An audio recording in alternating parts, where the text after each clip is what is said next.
Agriculture ಅಂದರೆ farming ಅಂತ ಅರ್ಥ, ವ್ಯವಸಾಯ ಮಾಡುವುದು. ನೆಕ್ಸ್ಟ್ ಬಂದ್ಬಿಟ್ಟು apiculture. Cultivation of bee keeping is called apiculture. ಅದನ್ನು ಜೇನುಕೃಷಿ ಅಂತ ಕರೀತಾರೆ. ನೆಕ್ಸ್ಟ್ ಬಂದ್ಬಿಟ್ಟು ವರ್ಮಿಕಲ್ಚರ್ ಅಂದರೆ ಕಲ್ಟಿವೇಷನ್ ಆಫ್ ಅರ್ತ್ ವಾರ್ಮ್ಸ್, ಏರುಹುಳುಗಳ ಕೃಷಿ ಅಂತ ಕರೀತಾರೆ. ಅಂದರೆ ಆರ್ಗ್ಯಾನಿಕ್ ವೇಸ್ಟನ್ನು ಫರ್ಟಿಲೈಸರ್ ಆಗಿ ಕನ್ವರ್ಟ್ ಮಾಡ್ತಾರೆ.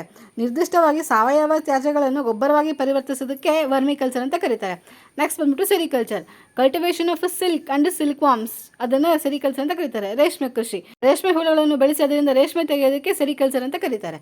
ನೆಕ್ಸ್ಟ್ ಬಂದ್ಬಿಟ್ಟು ಹಾರ್ಟಿಕಲ್ಚರ್ ಅಂದರೆ ಗಾರ್ಡನಿಂಗ್, ತೋಟಗಾರಿಕೆ, ಯಾವುದಾದ್ರೂ ಆಗಿರ್ಬೋದು, ಹಣ್ಣುಗಳು, ಸಸ್ಯಗಳು, ಹೂಗಳು, ಅದನ್ನು ಹಾರ್ಟಿಕಲ್ಚರ್ ಅಂತ ಕರೀತಾರೆ. Next silviculture. Cultivation of trees ಅಂದರೆ ಮರ ಬೇಸಾಯ, ಮರಗಳನ್ನು ಬೆಳೆಸೋದಕ್ಕೆ ಸಿಲ್ವಿಕಲ್ಚರ್ ಅಂತ ಕರೀತಾರೆ.